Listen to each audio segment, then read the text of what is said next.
Hi, everybody. It's Joy, And it's Tim, and we are back for another episode of Live and Found. episode 33. And we're talking about a very important subject today. Yes.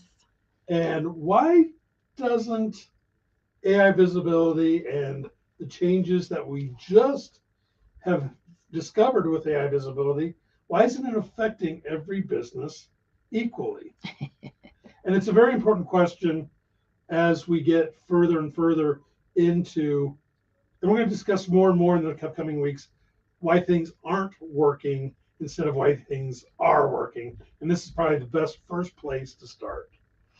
Well, um, one of the things that we're doing and have been doing is really researching how AI visibility works.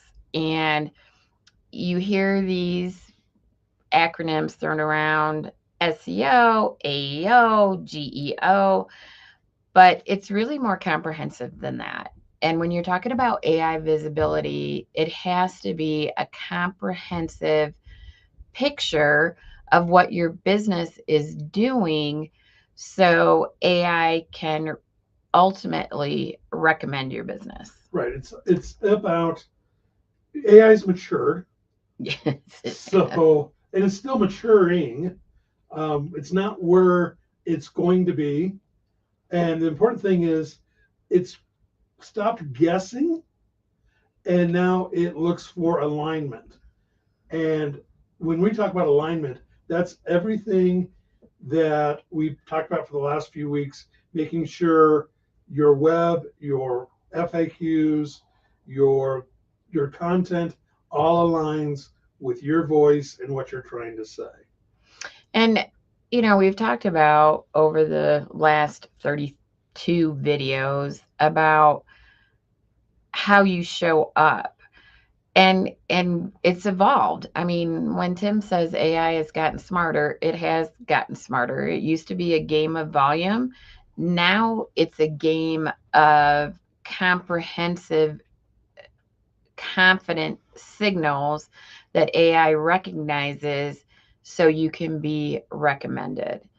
And what I mean by that is it doesn't just look at your website.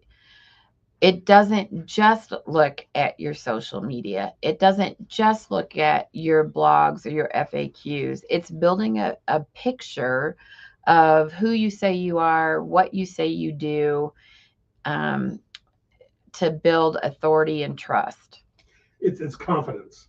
with confidence. AI is looking for you to show it that you're confident so it can be confident in you.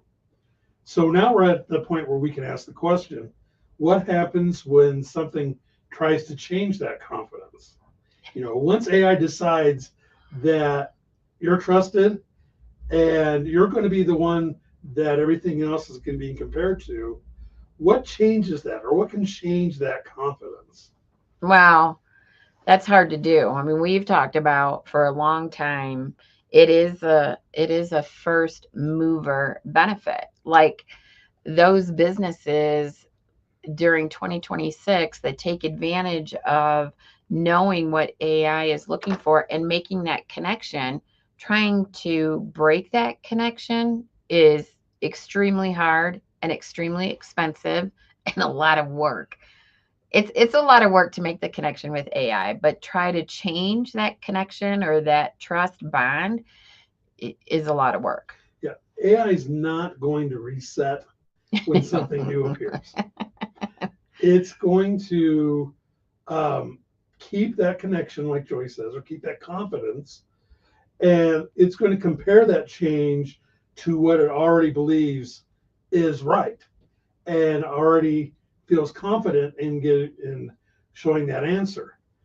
And so changes aren't going to cause seismic um, changes to it, but if you have enough of them and you don't stay aligned, then AI's confidence in you is going to evaporate or go down a little. So let's talk about a real life example. We do a lot of work with attorneys. We research AI visibility in that framework. And so when we talk about creating a connection with AI, what does that mean for an attorney? Well, first, you have to have an updated website for sure. How many websites have been updated recently? And when I say recently, I mean within the last 6 months. Um, do you have schema markup on your website? When I say schema markup, is it not general but specific? So your location, the type of business, the type of practice areas, your, what makes you unique? Do you have a blog? Has that been updated or added to recently? And when I say recently, I mean within the last month. Do you have a video strategy that has explainer videos on your website, on a YouTube channel? All these are layers of confidence or alignment that AI has. So let's say the AI, you've met all the check marks and you have alignment, and AI recommends XYZ law firm. I'm looking for a divorce attorney in Denver that handles complicated marital assets. AI recommends XYZ law firm. Breaking that connection is what we're talking about. Right. And what you're trying to do is, um, well, the bottom line is change isn't evaluated on its own. Right. It gets measured against what AI already trusts. And what that becomes is the baseline. And that baseline is where successful businesses who are being seen by AI needs to be. So you want to become the baseline that everything gets compared to, and you're not being compared to the baseline, if that makes sense. Well, you want to be the trusted authority for AI, because AI does not want to recommend somebody it can't verify credentials, can't verify activity, can't verify expertise, can't verify experience. Once those types of things have been established, making a change for AI, it's not going to do it because it's already done the work. It's not going to redo the work. It's already done the work. But one thing we haven't talked about is bias in the data. We talked about bias when we were talking about our signals in previous episodes, and we introduced what the bias layer is. Now, let's make sure we understand the bias layer is not political. It's not intentional, believe it or not. And it's not a preference that's built into AI. But what has happened through the history is that there is a certain bias in the data that has happened because historically AI had a very limited view, but it's learning and it's maturing. Mm-hmm. So it's gaining in that. And it's time for businesses, especially those owned by women and minorities, to take advantage of AI's learning capabilities. Well, it's a detriment to women and minorities, but it's fixable. And the reason why is on ChatGPT, it goes back on its training data to 2008, excuse me. So if you think from 2008 to today, the data that ChatGPT has access to, there's bias in the data. There just is. That's the bad news, but the good news is it's fixable. But you've got to make the effort. And in 2026, it is the time to make the effort, because as time goes by and AI gets better, smarter, it's going to make recommendations that it trusts. And if you're not on the list or you're not in the sphere, that's not great for business, because I read statistics. I think it was in 2024, 3% of the people used AI for a reference of a company, of a business. 2025, I think it went up into the 20s%. 2026, it's in the 30s. By next year, it's going to be 40% of people are going to be using AI as their referral engine, well, that's a significant number of business that if you're not being identified as a business that can be referred, you're not going to know about it. It's just going to happen. AI bias begins before AI decides. It really does. Yes. And because some information has been more visible and more reinforced and everything else, that's where the bias layer is. It's just it's been built into it by history, but things are changing. Well, and the good news too is you can fix it and it's a math problem and not a unknown problem. Like you need to have structured data, you need to have schema markup, not general, specific, not a little, comprehensive. Those are all doable things that really are a game changer in terms of what AI is looking for. So if you think about it in terms of a math problem and not an unknown, then you can just check things off the list. I mean, do it, you get the benefit of it. Do it, you get the benefit of it. It's not an unknown, it's a known. And you always have to remember, we're going back to the baseline. AI isn't going to ask, is this new thing good? It's really asking, does this match what I already trust? Yeah, And good what you point. want to do is you want to build the trust with AI. And that's how you get to be visible, is by building, reinforcing that trust. Because if it matches, adoption is going to be a lot easier. If it doesn't, it becomes harder to replace what AI already knows is the truth and what it trusts. Well, and the other thing we need to mention too is every platform is different.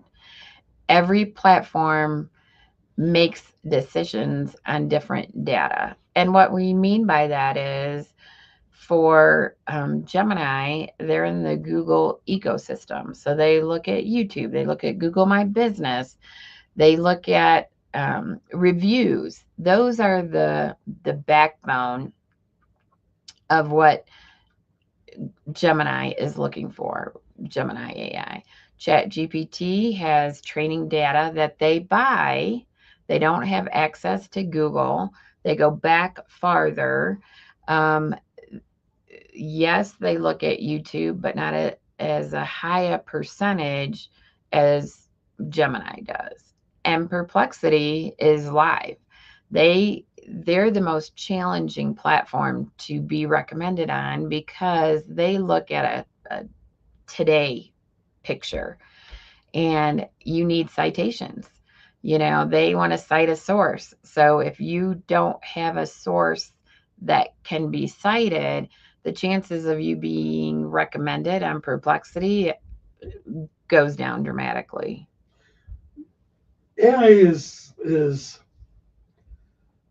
for lack of a better term, it's a very trusting tool, and it wants to make sure that you can be trusted. It's businesses that have, let's say, less historical reinforcement, Yeah. or they're less consistent with their visibility. What we mean by that is they maybe spurt out a bunch of content and then don't do content for a while, or that content is inconsistent. What they say on their LinkedIn is different than what's on their website, which is different than what's on their blogs, etc. And that creates and has created fewer established authority signals that Perplexity, that ChatGPT, that Gemini are really looking for, are those authority signals. So it's not lower quality that the people are giving. It's not worse service that people are giving. It's just getting back to that inconsistency, and that fights the baseline that AI has established. So let's switch gears for a minute. Let's talk about AI and Reach that's coming up, which we're really excited about. This is going to be our last or final AI and Reach workshop because we are head deep into research for a couple of specific industries. So, AI and Reach is our workshop that we offer to the small business community in our area, or you can do it online as well, that helps small business owners understand AI visibility. So, give us the details. Okay, it's going to be April 21st. Mm-hmm. On our website, you will see a link to AI and Reach where you can sign up. It is going to be from 11:30 to 1:30. 11:30 to 1:30 Mountain Time. Bring your lunch. So bring your lunch if you're coming here in Colorado Springs, or we are going to offer virtual for anybody that's outside of Colorado Springs or just can't make it to the event. And that website, you'll see a sign up for it. Any cost that we are charging is just covering the cost of the venue. So we want to make sure that everybody understands that this is a service we're offering as the Wizards to you to get you more visible. Well, and the other thing I want to say is this is educational. We're not pushing our services. We're not selling anything. This is purely educational. So bring your questions. There's no stupid questions. This is a a big topic for the small business owner. Getting on board with AI visibility is a must if you plan on being in business for the next several years, because as people become more comfortable with AI, they're going to lean on AI to make recommendations.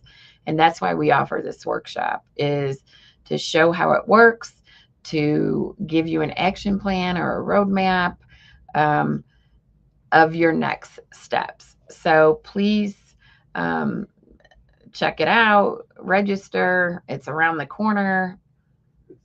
It's short and it's going to be there. And let's just wrap up our session today. Is we always got to remember AI doesn't treat change equally because what it learns hasn't been equally visible or equally reinforced. And what it trusts gets reinforced again and again across its platforms. Awesome. All right. We'll see you next time. See you next time.